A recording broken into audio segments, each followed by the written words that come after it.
ఇంక సరే లాస్ట్కి వచ్చే కొందికి ఇంకా పెద్ద స్కెచ్ వేసాడు. మనందరి జుట్టు ఆయన చేతల్లో పెట్టుకోవాలనుకున్నాడు.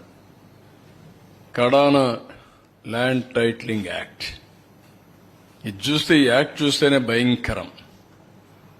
మొత్తం నీతి ఆయోగ్ చెప్పింది నేను చేశాను అన్నాడు. దేశంలో ఎక్కడా ఈ చట్టం అమలు కాలేదు. ప్రజల ఆస్తులందరూ కూడా భయపడిపోయే పరిస్థితికి వచ్చారు.